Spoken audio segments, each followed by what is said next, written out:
Hey guys, and we're looking into what Behavior has just announced their news on the 450 patch next steps, meaning 451, 452, and possibly even all the way to the next chapter. So, following the 4.5.0 update, we have been closely monitoring feedback on a few key changes.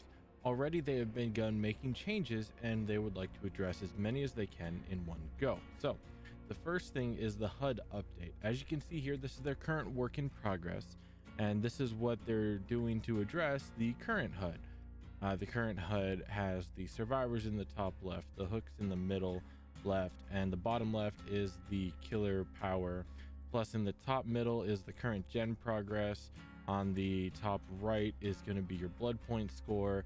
On the right middle is going to be your status effects. On the bottom right is going to be your perks, and in the bottom middle is going to be your power.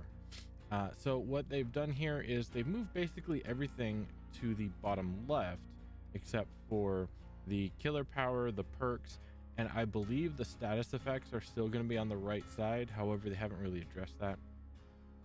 So here's what they're saying. Above is a work in progress preview of the changes they'll be making to the HUD for the 4.5.2 update. Now, keep that in mind. It's not going to be out in the next update, but it'll be out in the update after that. So please note that this image is not final and could be subject to further tweaks and polish.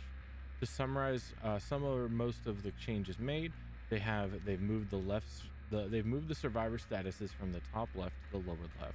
They've lowered the hook counter, moved the generator counter / objective to the lower left, removed text from objectives, added a separate scaling option for skill checks. That's right, your skill checks can get bigger or smaller. Well, I believe the UI will either still have it scaling or just stay the same. And then it says added separate, so there'll be a second UI scaler as well for the skill checks. Increase the size of bleed out and hook progress bars. That's the little bars underneath the name, so that'll be easier to see. We hope these addresses some of the concerns over the HUD being too spread out, as well as skill checks being difficult to see on lower scaling settings. These changes listed above are planned to appear in the 4.5.2 update.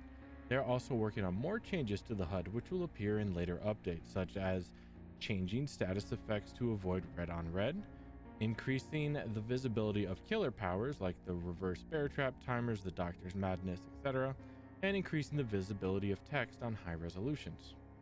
With the survivor locomotion, they have also been reviewing the feedback for the new survivor animations. While the movement itself hasn't changed, new animations and traditions can make your character feel different to control. We want these transitions to be as smooth as possible, so we're looking into the following. They're going to be removing the camera position changes. If you didn't notice, depending on where your character is moving and what's happening, your camera position changes. Fixing some animation bugs, reviewing turning animation to better reflect the old animations. So they're trying to bring back the ability to 360, or at least make it as easy as it used to be. They are tentatively planning to address some of the issues, stating starting alongside the next chapter. Now, that's not the 4.5 or 1 or 4.52. This will be the complete next chapter.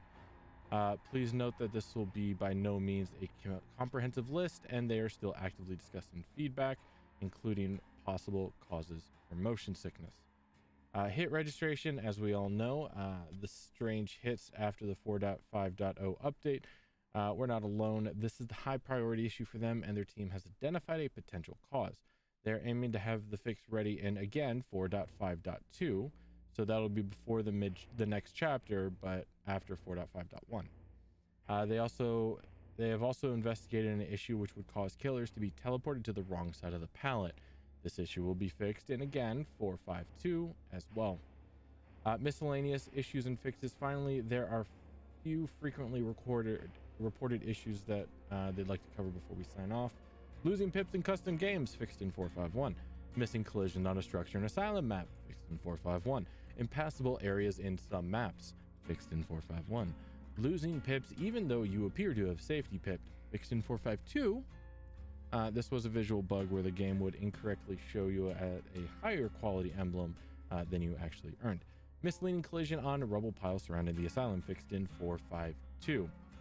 Once again, keep in mind that this is not the exhaustive list. They will include a full list of bugs alongside the respective updates. And we here on Parkless TV will let you know when those updates come out and read that comprehensive list for you. Because remember, chat, everybody hates reading. If you want to catch us live, view us at twitch.tv/Parkless. If you liked what you saw, make sure to give a like. And if you want to see more, hit that subscribe button so you won't miss out on any updates as well as guides that we make. So thanks for hanging out and stay safe in the fog.